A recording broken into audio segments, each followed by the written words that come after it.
بسم اللہ الرحمن الرحیم۔ السلام علیکم دوستو۔ قرآن پاک میں اللہ تعالیٰ نے لوگوں کی عبرت، ان کی ہدایت کے لیے کئی مقاموں پر پچھلی قوموں کے واقعات کو بیان کیے ہیں تاکہ لوگ ان سے عبرت حاصل کریں اور نصیحت لیں۔ قرآن پاک میں ان تاریخی واقعات کو صرف اس لیے بیان نہیں کیا گیا کہ وہ واقعہ ہے، ان کا تاریخ میں لکھا ہونا ضروری ہے، بلکہ اس کا ایک ہی مقصد ہے، اور مقصد یہ ہے کہ ان واقعات سے پیدا ہونے والے نتیجوں سے انسان کی ہدایت و رہنمائی کے لیے نصیحت اور عبرت بنائے، اور لوگ پچھلی قوموں کے انجام سے عبرت اور سبق حاصل کریں اور ایمان لائیں۔ عبادت کے لائق صرف ایک ہی ذات ہے، اور وہ صرف اللہ تعالیٰ کی ذات ہے۔ ایسا ہی ایک واقعہ اصحاب الجنہ یعنی باغ والے کے نام سے قرآن کریم میں آیا ہے۔ سورہ قلم میں آیت نمبر 17 سے آیت نمبر 33 تک میں اس کا ذکر ہے، اس واقعے کا ذکر ہے۔ بہت مال اور کثیر اولاد پر گھمنڈ کرنے والے اور اللہ کی راہ میں خرچ نہ کرنے والوں لوگوں کے لیے وارننگ کے طور پر اللہ تعالیٰ نے بطور خاص اس سچے واقعے کا بیان فرمایا ہے کہ کس طرح اس نے نیک اور سخی باپ کے کنجوس اولاد کو آزمایا۔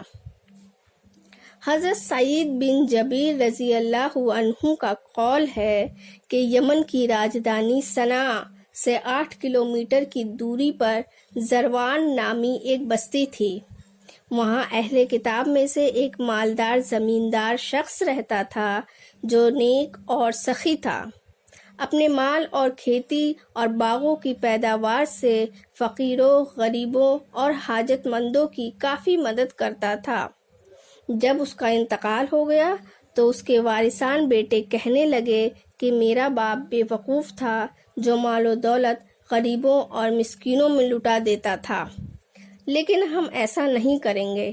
مانگنے والوں کے آنے سے پہلے ہی منہ اندھیرے چل کر پوری فصل کاٹ کر لے آئیں گے تاکہ ان کو کچھ دینا نہ پڑے۔ وہ انشاءاللہ بھی نہ کہتے تھے۔ اپنے پلان کے مطابق انہوں نے اپنے بھائیوں اور نوکروں کو رات میں جگا دیا اور اندھیرے میں ہی چل پڑے۔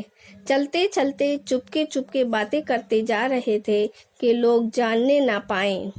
جلدی جلدی چلو، ایسا نہ ہو کہ ختم ہونے سے پہلے فقیر اور مانگنے والے لوگ آ گھیریں۔ اللہ تعالیٰ نے ان کی بخیلی اور کنجوسی کی سزا دینے کا فیصلہ کر لیا تھا۔ رات میں ہی زبردست آندھی و طوفان کے عذاب نے ان کے باغ کو اجاڑ کر برباد کر دیا۔ کھجور وغیرہ کی ساری فصل اور کھیتی کا سارا غلہ برباد ہو گیا۔ ایسا لگتا تھا جیسے وہاں پہلے کوئی باغ ہی نہ تھا۔ بات کرتے کرتے یہ لوگ باغ والی جگہ پر پہنچ گئے۔ باغ کو اس طرح اجڑے ہوئے اور تباہ حال میں دیکھا تو پہلے انہیں یقین ہی نہیں آیا کہ یہ ان کا ہی باغ ہے۔ کہنے لگے شاید ہم دوسری جگہ پہنچ گئے ہیں، لیکن جب غور سے دیکھا تو پتہ چلا کہ اس جگہ ان کا ہی باغ تھا جس پر اللہ کا عذاب آ چکا ہے۔ ان میں سے ایک بھلے آدمی نے کہا، میں نے تم سے پہلے ہی کہا تھا کہ اللہ کی نعمت پر اس کا شکر ادا کرو، اس کی پاکی بیان کرو، اللہ کے دیے ہوئے مال میں سے غریب، مسکین اور ضرورت مندوں کا حق سمجھ کر انہیں دیا کرو۔ اب ان کو بات سمجھ میں آ گئی۔ اپنے باپ کا رویہ انہیں بھا گیا۔ آپس میں ایک دوسرے کو ملامت کرنے لگے۔ کہنے لگے پہلے ہی کیوں نہ سمجھانے والے نے سمجھایا۔ کہنے لگے بے شک ہم غلط تھے، سرکش تھے۔ اب اگر اللہ نے ہمیں دولت دی تو اپنے باپ کی طرح اس میں سے غریبوں اور مسکینوں کا حق ادا کریں گے انشاءاللہ۔ پروردگار ہم کو اس سے اچھا بدلہ عنایت کرے گا۔ دراصل کلام پاک کی تعلیمات کے مطابق اللہ اپنے بندوں کو جتنا مال دیتا ہے، جتنی روزی دیتا ہے، اس میں مسکین اور حاجت مندوں کا حق ہوتا ہے۔ ہم زکوٰۃ، صدقہ اور خیرات کی شکل میں جو بھی دیتے ہیں وہ کوئی احسان نہیں کرتے، بلکہ یہ ان پانے والوں کا حق ہے جسے ہم ادا کرتے ہیں۔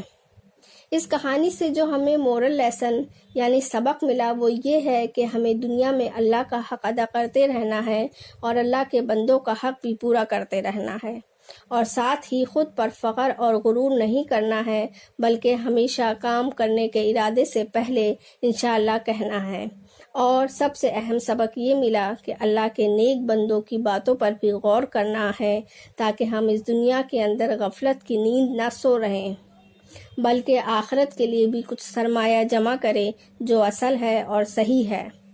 تو یہ تھا قصہ اصحاب الجنہ کا۔ اگر ویڈیو پسند آئی ہے تو ویڈیو کو لازمی طور پر لائک، شیئر اور چینل کو سبسکرائب کریں۔